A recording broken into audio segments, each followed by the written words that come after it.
So let's now talk about the big 8, the quantitative loss of control mitigation criteria. So this concept is really important, and we use this in the discussion about assessing platform effectiveness. I mean, all day long we hear about, gosh, you're a business jet pilot, you need to go train in a business jet, that's the best platform. Well, number one, that's a guess.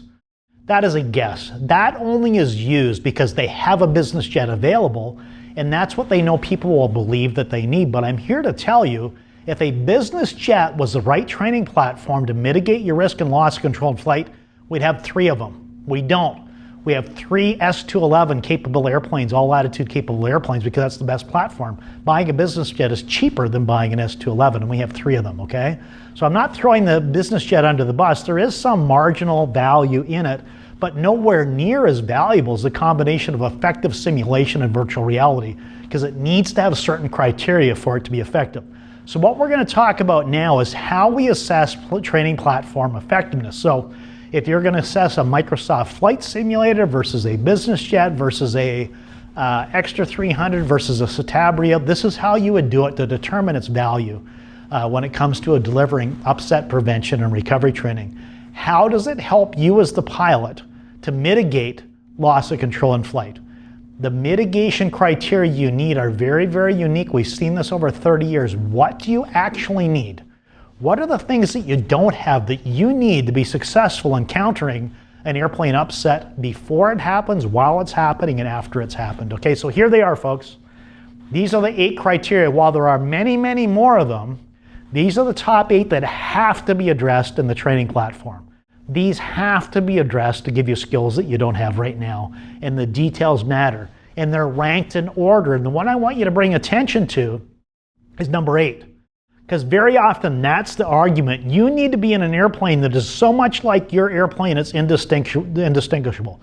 Now, while that is true at the very, very end of the process, which is why we use advanced simulation and virtual reality, it is not at all anywhere near the priority in what you need to manifest the skills that you need.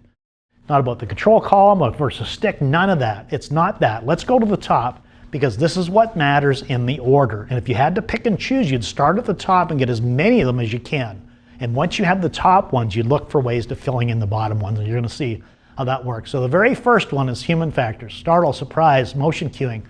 On aircraft training kills that one. Second one, all attitude environment immersion, okay? That eliminates any normal category airplane. Any transport category airplane is not going to give you that capability. 3, diversity of strategy application is key, and it needs to be the all attitude environment. Number 4, G-awareness, load, unload, which is the key one, and then rolling loads. Number 5, sufficient repetition to proficiency. A lot of programs, especially in Europe, and the 3-hour flight program is an introduction. There's not enough time to build proficiency. You need to have opportunity to get proficiency across a wide diversity of platforms that are transferable into your airplane. Number 5, very low altitude all-weather upsets can be done really only effectively in advanced simulation. Now, you can do the hood in our S-211. We have a big curtain we put on to give a measure of value in that. There's a lot of value.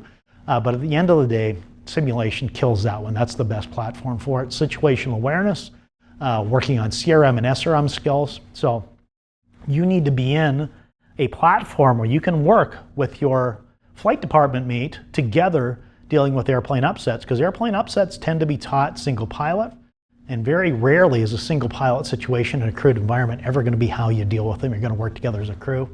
Then lastly, representative control, feel, and aircraft response is important, but it's the least important of all 8, but it needs to be addressed, which is why simulation virtual reality is so important. So those are the big 8 critical criteria, and we represent them by this graphic, okay?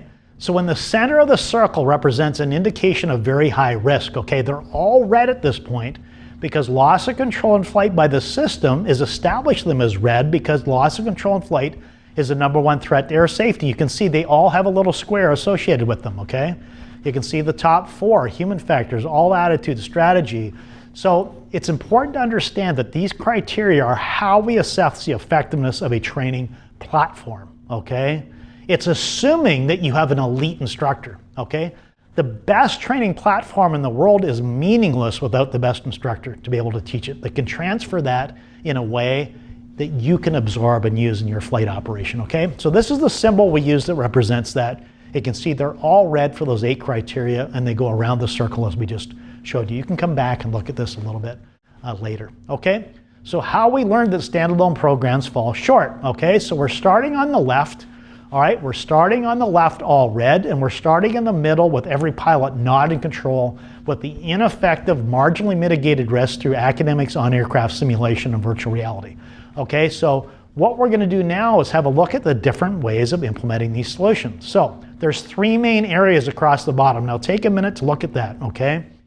On the left at the bottom is a simulator-only program. Now you have to kind of look at the pieces of the pie, all right? You can see academics are green and simulator is green. So no matter how good your simulator training, that is the maximum amount of risk that can be mitigated. See that massive chunk of red?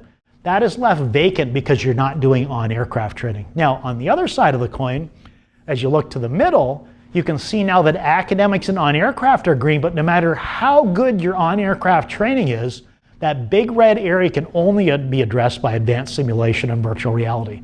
The goal is to be on the right where you bring them together. All right, so look at the center of those circles. The top left, all right, is red. Simulator only is orange, okay? Yellow is on aircraft only. Green is integrated training, okay?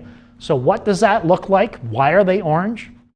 Simulator only, you're only marginally mitigating your risk, okay? In other words, you're now just increasing it from red to orange. You can see the scale on the right, the top right over there. Orange is just a little bit better than red, and then yellow is a little bit better than orange, but it's less than green. For on-aircraft training, you're starting to see a lot of squares coming green, but you can see in on-aircraft training, there's one red, which is representative control, response, and feel, and then there's the other one, very low altitude airplane upsets are also orange. The point is that you're falling short. The only way to turn everything green is getting the middle. Now, the reason why some of those are green on the right that are not green on either together is you have to add them together, all right? So yellow plus orange is green. Okay, does that make sense? So you add them together. That's how you go from very high risk on the far left to high risk above simulator only, to moderate risk on aircraft only, to low risk on the integrated program. Okay, that is key, and we represent that level of mitigation in our mastery program. Bronze, silver, gold, and platinum. And here's the thing, folks. The amount of time it takes, for example, to go from silver to gold is virtually no extra time at all. You're here for 3 days anyway, and the price, today I'm gonna make it no price change at all.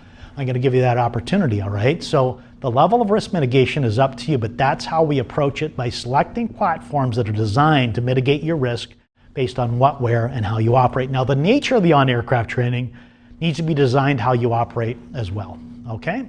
All right, so here we go. There's the mastery program, bronze, silver, gold. It's just really exciting to see that. That's the pathway to crush loss of control in flight, and it's just 3 days away. Red to green, 3 days away. I'm keeping this message coming back and forth. We articulate it simply with the mastery program.